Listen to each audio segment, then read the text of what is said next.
A family home goes down in flames, but that was just the beginning. And why did she keep telling y'all to stay in the room? Because I didn't know she wanted us to get burned by the fire or anything. Inside the house, fire crews find multiple children, some of whom never make it out alive.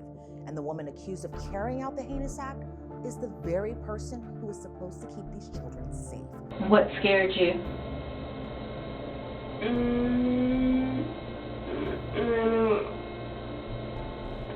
Once it had the knife. Did she pull a knife out today? I don't know. She pulled it out on the baby, but she didn't pull it out on nobody else. But that's who I think she did it to. And then Mama said she's gonna kill all of us, including her friend too. Were there warning signs? Could this have been prevented? It was good for a while until, like, just recently, when she had the last baby. In this episode, we're taking a closer look at one of Georgia's most heartbreaking family tragedies and the questions that remain about what led a mother to commit the unthinkable. So, question, your wife, she's still alive. I mean, do you plan on still being with her? Welcome to this episode of Female Criminals. I'm Elizabeth Millner.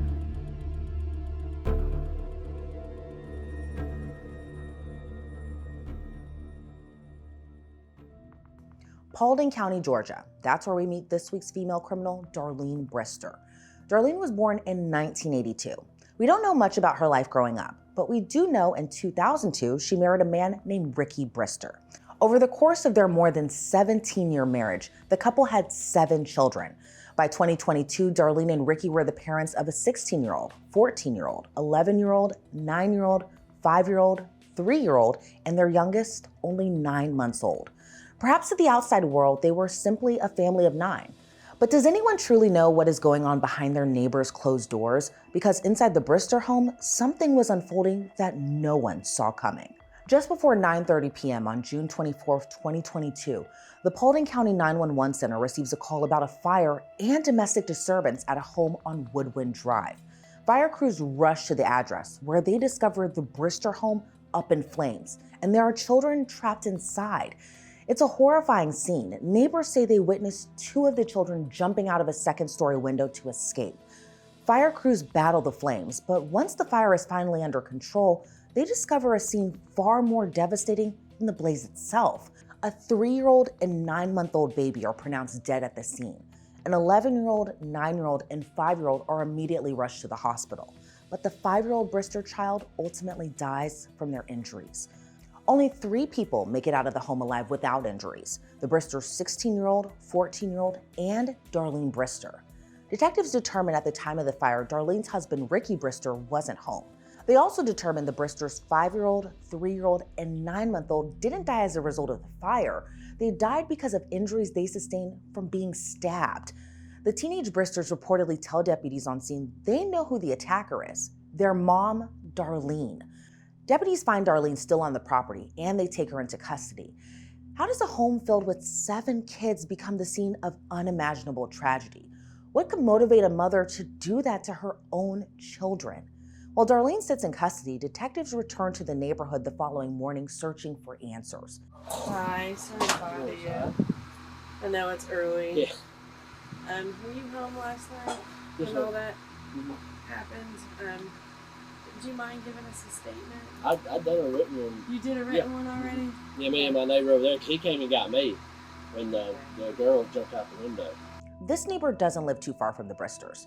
He says he noticed signs of tension just a day before the tragedy, moments that in hindsight seem to take on a much different meaning. But see, Ricky, I know him a little bit, the man, the dad. I mean, he'll come over here and talk to me sometimes, but, I don't know him that well.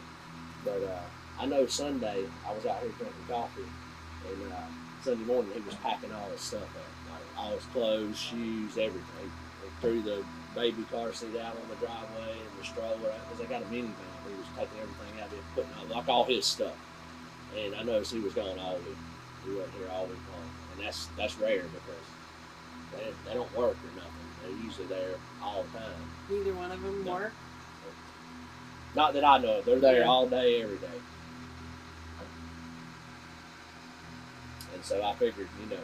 And see, back, I think it was, I want to say around December, I'm probably wrong on that. The cops got called out here, and they took her away and everything. And he came over here, like, later that evening or the next day, and explained to us what was going on, and saying that she had got a knife or something and threatened to kill all of them and stuff like that. I was like, man. And he said that's why they took her away, because they was going to have her evaluated or something. Yeah. And, you know, then a couple days later, she was back. Have you ever heard them fighting or arguing? Oh, yeah. Like, I mean, but, like, it would never be, like, nothing, like, I would say, like, aggressively. But you would hear them bickering back and forth, you know. But never no slamming or, you know, breaking stuff or cussing or nothing like that, you know. But you would hear them, you know, going back and forth, you know, not often, but I did hear them. Families have disagreements, sure, but after what this neighbor tells investigators, it makes you wonder, were warning signs there all along? 2 days later, detectives are back in the neighborhood. While some describe the Bristers as a family who kept to themselves, other neighbors tell a different story. Did you know of any arguments or any domestic violence, domestic abuse that would happen in the household? She had everybody come over there and get her out of there because she tried to kill everybody. That was about October, November, something like that. When was this? About October last year. October last year? She stayed gone for about a couple months, something like that. They came back. They said she was all better, so she felt better. Then, this last Saturday, not this Sunday, Sunday before that, they got to argue. Well, she got to argue with him again. They said she gonna do the same thing. Said she want to kill him. The she this neighbor is referring to is Darlene Brister. And after learning the allegations against her, they're suddenly viewing her through a different lens. Did you see anything personally when the situation happened? Yes, but no. The mall was in the backyard, and I did not know that. The whole time we were standing right there at my neighbor's back fence, but it was also like right there at their back fence. And she was in the backyard the whole time, and we didn't know that until the police officers were telling her to get down the ground or put her hands up, something like that. Okay. What did you witness before that? Like when it all began? Oh, I didn't witness nothing before that. Okay. Yeah, if you can just write a witness statement about her character with the kids and stuff like that, just like you told us, and then what you saw. That's not going to help her, right? Because she needs to be there. No, that's not going to help her. We're just saying that her character before and then her character now. Yeah, it's pretty much exactly what you just told us. Yeah. Just to show the court system that, you know, how the neighbors saw her act beforehand with the family. Versus what occurred. I don't know if y'all are religious, but I honestly thought she must have been possessed or something. It was a complete turnaround. Mm-hmm. She's like went insane or something. And I understand she's homeschooling 7 kids, but that's a mental breakdown, not to do what she did. Yeah. Now, neighbors can only speak to what they've seen from the outside. There's one person who knows Darlene better than anyone else, her husband, Ricky Brister. Do you have a preacher, anybody you can talk to, or somebody you can, I mean, it doesn't have to be a preacher, That's what I was using my phone for, because that's what I was using. I need to talk to somebody.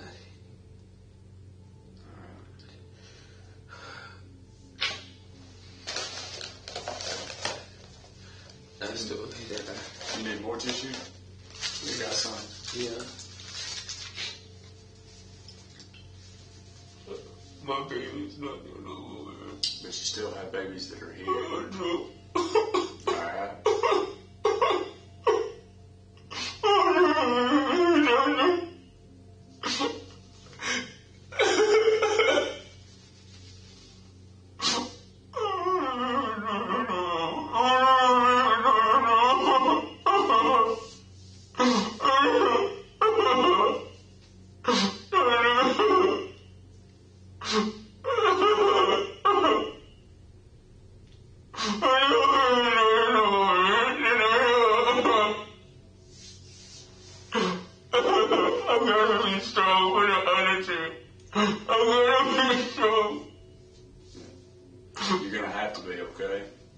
So go ahead and get this out before they get here, because you're going to need you to be strong. Yes. All right?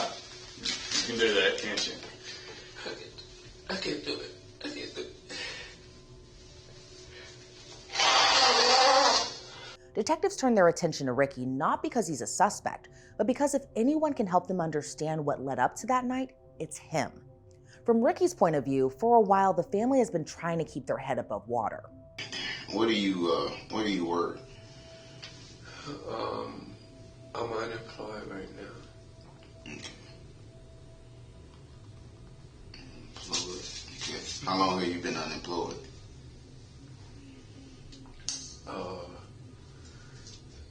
I've been unemployed since the pandemic started.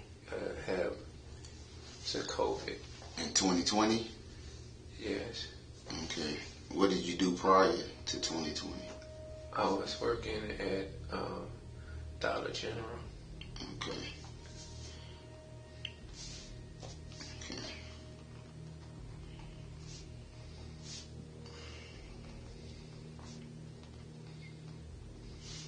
In terms of support, so right now, what support looks like for the family? Mm-hmm. The way that we did it was we would take our, like the income tax that we get during the year, and we didn't splurge with it. We would take and pay all our bills forward for the year. Okay. And we were on Section 8. Okay. So Section 8 paid the full bill. Okay. Okay. And we was getting government assisted food stamps. Okay. Yes, that was it. It was good for a while until, like, just recently, I would say, when she had the last baby. Mm-hmm. She ended up, I never knew that she had major depression. She got diagnosed for that, but she had also postpartum depression. So, and then, so she was having a psychiatrist, so it would be like almost arguing, if like every other day, and sometimes we'll go a week without arguing. Then, it would it would like she never like take responsibility for the stuff that she did. So that's what we had a counselor involved. Remember, investigators already learned from neighbors about a prior incident where Darlene was allegedly taken from the family house. That happened just months before the fire, which also means it was a short time after she gave birth to her 7th child. So could detectives be asking themselves whether postpartum depression led to the murders and fire? So I got a question. So we was looking at the history, and we see that you have a history of child cruelty. Can you tell me about that? That was when her son came in. Like the 25, he's about 25 now. Yeah, she's about 25 now. Mm-hmm. And they had like no discipline in his life. Mm-hmm. Just him and mother came from the same place. She didn't know her mother, so they kind of like roamed the streets or whatever. So for the first couple of years, I wouldn't put my hands on him at all, because I believe that you're supposed to get to know the child before you put your hands on him or anything else like that. And I am a Christian person, so I do believe in spanking. But so like he would go to school and he would say something, you know how kids can get, and they say he wouldn't do his work or something like that. And so if he caught a whipping, he didn't like it. So he would tell like the counselors, and then we'll have to go through a setting. Now every time they came out, it was like, okay, it's not going to even be that long. You might be in here for like 3 months or so. So, question. Your wife, she's still alive. I mean, do you plan on still being with her? I don't know. She needs some help. I love her, but she needs some help. I can't I can't. She would not take her medicine, so I don't know what to do with that situation right now. Honestly, I haven't made up my mind. I mean, I love her, and I know the Bible says, to death do us part, and she's not dead. And I do believe in doing what the Bible says, but this is really hard. I'm not saying maybe. Okay, so I guess you're thinking like divorce. Is that what you're thinking in your head? I'm thinking like when I say be with her, I mean actually you and the kids. Once if she gets out, you go stay with her. No.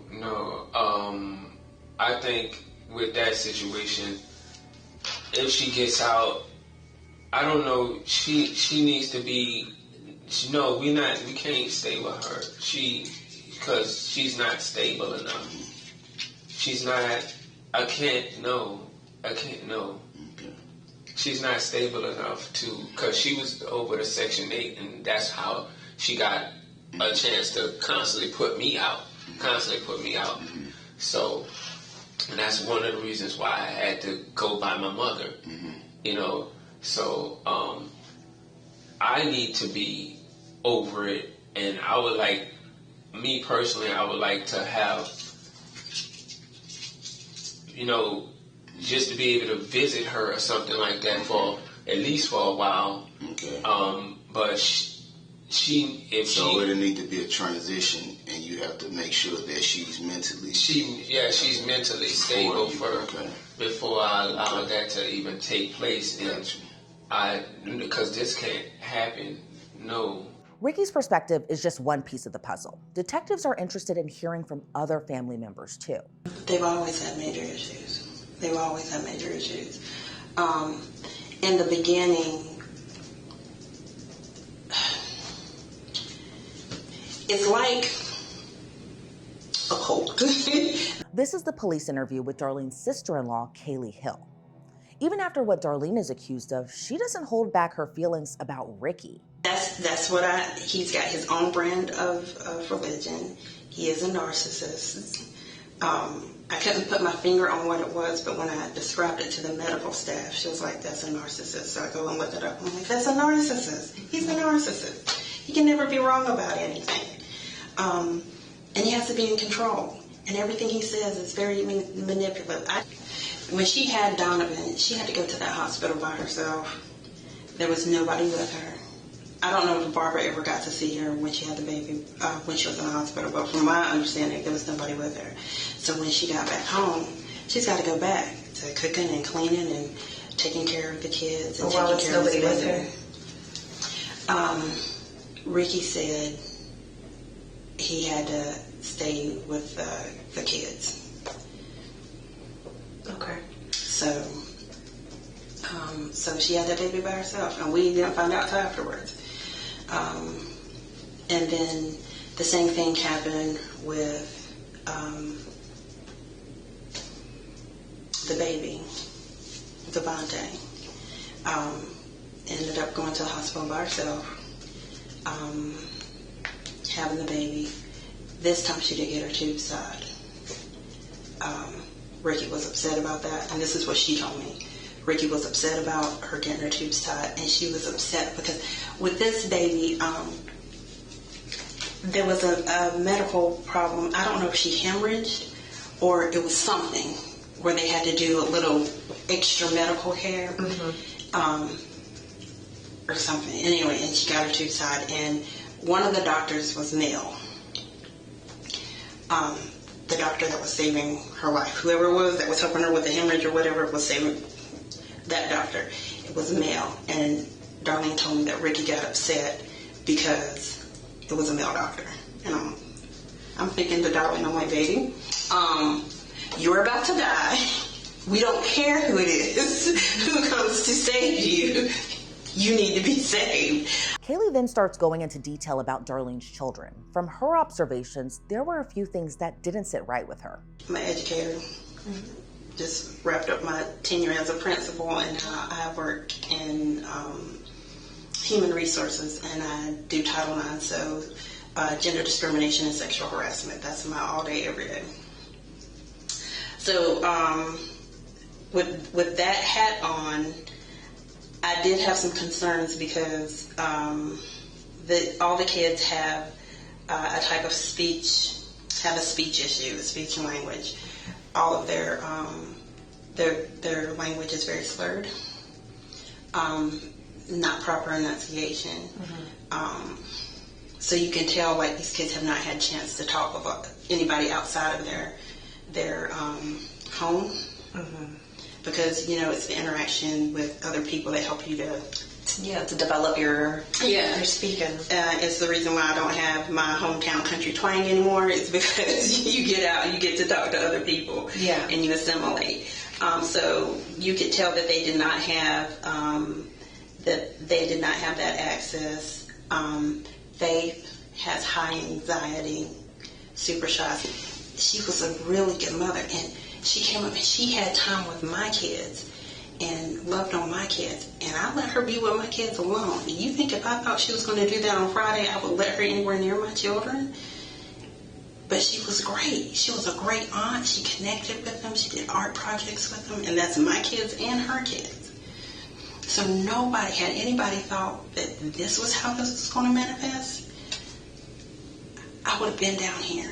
I would have come down here and gotten her and took her to the hospital myself. But I really feel like, and it's not right, but in that psychotic break, I felt like she was trying to get away. I don't think she meant to survive. I don't know. I heard that she was on the back porch. I think she was going to sit there until she got consumed with the flames as well. Because the Darlene that I know and the Darlene that I saw was not the same, because we were waiting. I was like ready to do a CPS or a child support, call. But like, she fed them, she clothed them, she loved them. They were just in this really restrictive environment. Throughout these interrogations, there's another question that comes up, whether this happened in the moment or whether it was planned ahead of time.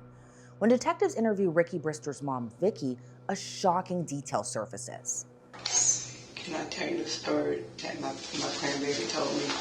And I don't think there's a reason. No, it was all of them. It was meant for all of them. Okay.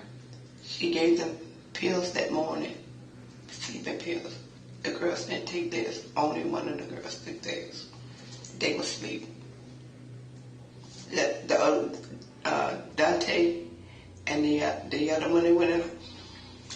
That's what my baby told me. And if I fall out, sometimes it's hard to say it, to relive it. I understand. You take your time.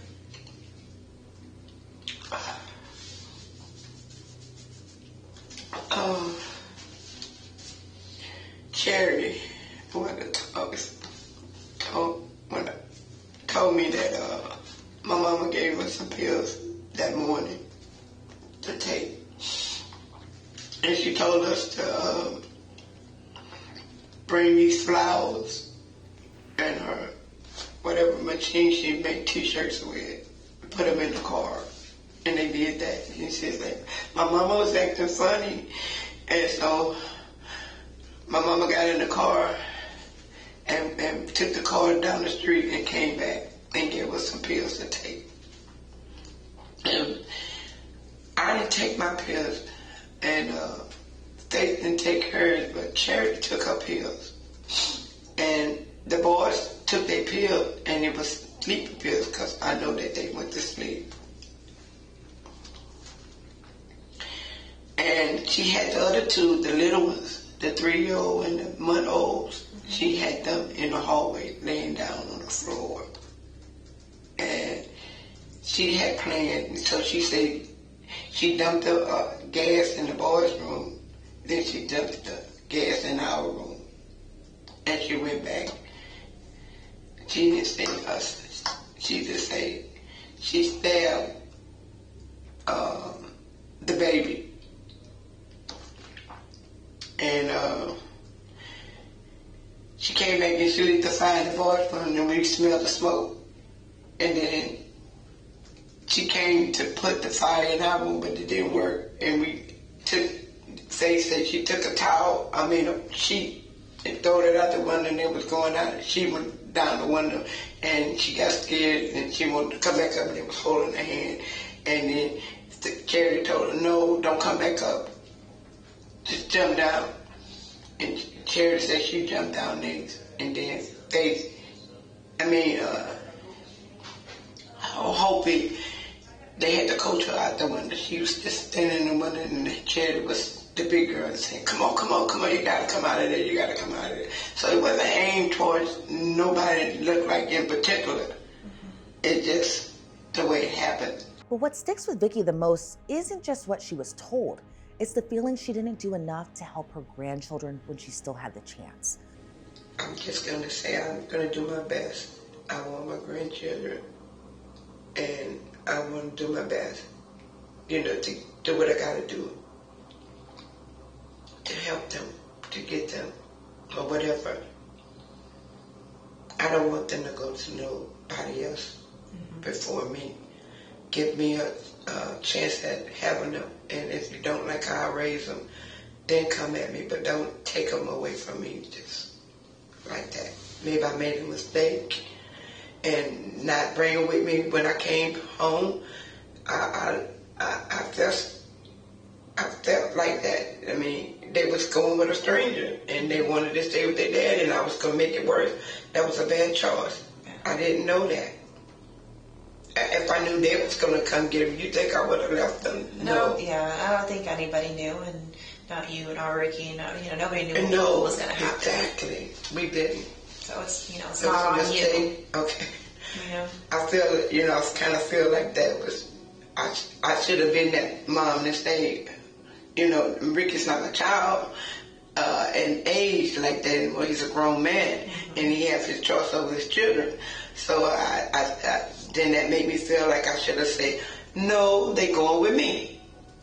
Now that this happened, I should have stood there.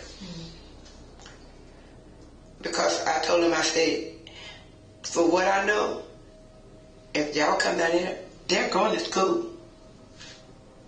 And I meant that. And I told him that. I don't care what you say. I'm going to find out what level they're on, and they are going to school. And he said, okay, Mom, but I should have stood up for that, too. I'm seeing in my head, you should have stood up for that, too. But the most telling accounts of what happened inside the home didn't come from the adults. It came from the children who lived there. Do you feel safe at home? I feel safe at home, but now I'm afraid of home. How come? Because there was, Mommy put a fire in the house. And I'm afraid if she's gonna come back to the house and try to kill us again. You're about to hear a forensic investigator interviewing one of Darlene's surviving children. To protect the children's privacy, we've concealed their identities and will refer to this child as FB. And FB's account adds another layer to the investigation, one that seems to point toward premeditation. Okay. So how did Mommy start a fire in the house? Well, she put some oil in our room, and I guess in a different part of the house too. And then she did something to make the oil turn into a fire. And that was going on. I couldn't really see because the door was closed, and she kept telling us to not come out. Okay. And that happened today? What was the oil in? It was gas. It was to feel like the lawnmower or something. Oh, okay. So it was like a gas container that you fill up with your lawnmower? Okay. And was it still in the container, or did she pour it out? She poured it out on the floor. Okay. Did she pour it anywhere else? She poured it in our room, and I think probably it was in Don's room, and maybe in the hallway or the kitchen. Do y'all have to take medicine or anything like that to go to bed, or any other time? No, but yesterday Mommy did give us medicine. It was sleeping medicine. I guess she tried to put us to sleep, so we don't know if fireworks starts, and she was going to leave the house and burn us in the house. Was the medicine like something you drink, or was it something you swallow? Swallow. Do you remember what color the pill was? Mine was blue, and that's the one that said PM. PM on it? Okay. Mm-hmm. One was red and yellow, and I didn't know what that was. That might have been vitamin, I don't know. Okay. So she gave you 2 pills? 3. 3? Mm-hmm. A blue one and a red and yellow one? Mm-hmm. Or blue, red, and yellow? She gave us 1 blue and 2 red and yellow. Okay. And did everybody get a pill? Mm-hmm. Even the baby. Did the baby swallow the pill? No, she just put it in his bottle. In his what? Oh, in his bottle? Okay. By what FB describes, her mom has allegedly tried to kill before. Has Mommy ever tried to kill y'all before? No, but she did try to jab Daddy with a knife before several times. And you saw that? I didn't see it, I just heard it. Did she pull a knife out today? I don't know. She pulled it out on the baby, but she didn't pull it out on nobody else. That's who I think she did it to. So she did pull. You saw her pull a knife on a baby today? No, but I heard the baby crying just regularly, and then I heard her squealing and screaming, and then I heard her start crying, and so I thought she jabbed him with a knife or did something. Threw him on the floor. Well. Has she ever thrown him on the floor before? No, she never threw him on the floor. Has she ever tried to jab any of the rest of y'all? No, she never tried to do that. Okay. Have I asked you this? Has the police been to your house before tonight or today? Like another time? No, that was our first time coming. Okay. All right. Do you know what I mean when Mom says threatens? Mm-mm. Like you were saying Mommy was trying to kill y'all today because of the fire. Mm-hmm. Did Mom ever say that she wanted to kill y'all or anything like that? No. Okay. Did you ever hear her say that to your daddy, that she wanted to kill him or anything? She did. Tell me about that. Well, it was a long time since she said that to him. But I only remember one time they was talking on the phone with her friend, and they were just talking about Mommy, and then Mommy said she's gonna kill all of us, including her friend too. Okay. I can't believe what I'm hearing. It's truly heartbreaking to listen to everything she and her siblings had to go through in a place that's supposed to be safe. FB's younger sister, who we'll call CB, remembers one image very clearly. Because she was acting nice to us when she was giving to us, but she didn't say anything when we told her thank you. She was being quiet. Okay. And she kept smiling. And then we seen her pack her stuff. We kept asking her if she was leaving. And she said she wasn't leaving. And then she just kept smiling and stuff, and then stuff she don't normally do. When did Mommy get it and pour gas, you said? It was bad time. Bad time?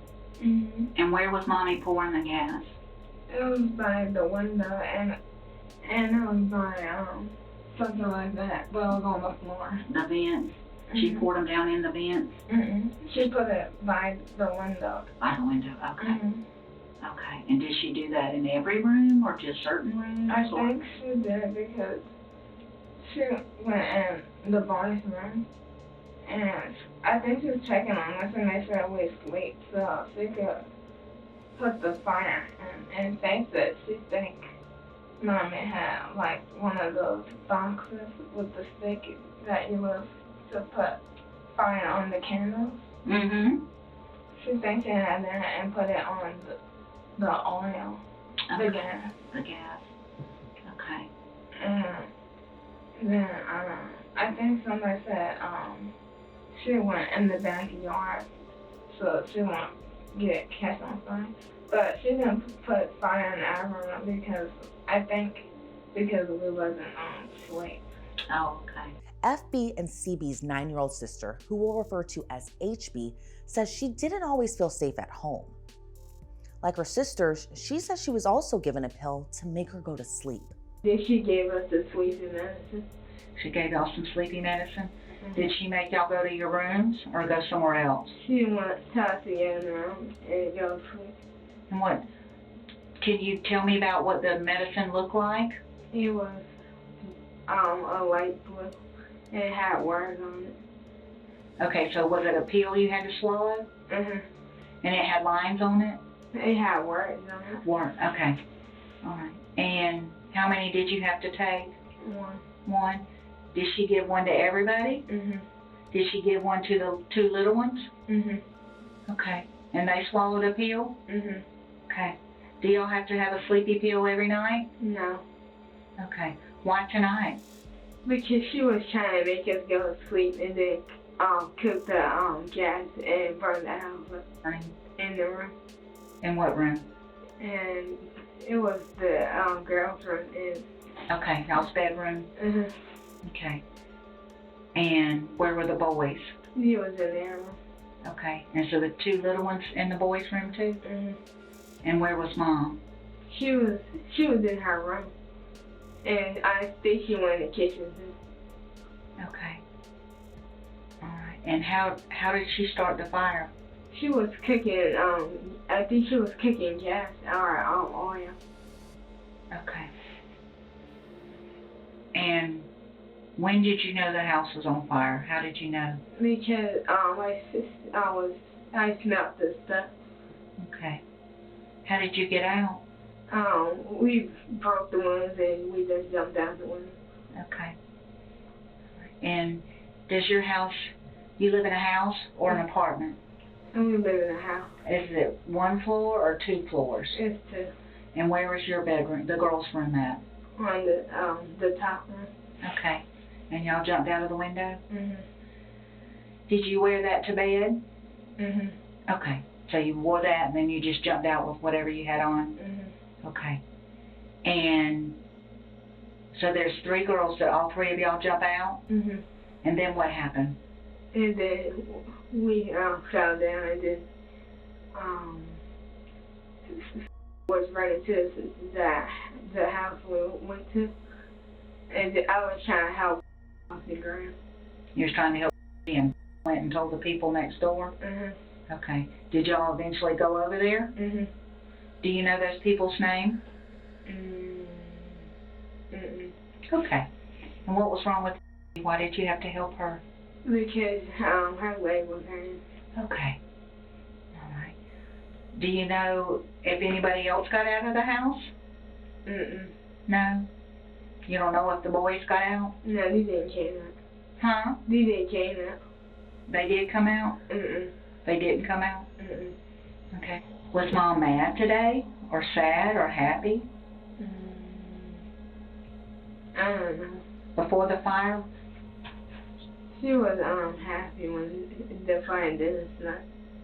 She was happy before the fire? Mhm. You feel safe around Mom? Not all the time. Not all the time? So did you feel safe with Mom today? Not when she was tell us to stay in the room. In what room? In the bedroom. Okay. And why did she keep telling y'all to stay in the room? Because I didn't know she wanted us to get burned by the fire or anything. Are you afraid she will hurt you? That only happened about one time, I think. Tell me about that one time. It was today. It was today? How did she try to hurt you today? Because I thought she was trying to burn us with the fire. Okay. How can you even put into words what these girls went through? Only 4 Brister children survived this house of horrors. Darlene Brister faces 3 counts of malice murder, 3 counts of felony murder, 2 counts of aggravated assault, 1 count of arson in the 1st degree, plus 7 counts of cruelty to children in the 1st degree. She's held in the Paulding County Jail on no bond. Following the news of Darlene's arrest, her husband Ricky shockingly seems to come to her defense. In an interview with news station 11 Alive, Ricky Brister says he still loves Darlene. He told the outlet, quote, "I know it was a mental health situation. We were trying to get help. There is no hate toward her. I'm definitely hurt by what she did, but I still have to move forward." Ricky Brister is asked by the reporter whether he forgives Darlene, and Ricky's response was, "She was forgiven already." On September 1st of 2022, prosecutors announced they are seeking the death penalty against Darlene. Paulding County District Attorney Matthew Rollins says it was a decision his office felt was equivalent to the crimes committed. But Darlene Brister's case would never see its way in front of a jury. In February of 2024, Darlene Brister received a negotiated plea deal of 3 consecutive life sentences for the deaths of her 9-month-old, 3-year-old, and 5-year-old. She's serving her life sentences in the Pulaski State Prison in Hawkinsville, Georgia. As for her surviving children, not much has been made public about what their life looks like now. All that's left is hope that they're safe and being cared for after everything that they've been through. Thank you so much for joining me on this episode. I'm Elizabeth Millner, and we'll see you back here next week with another female criminal.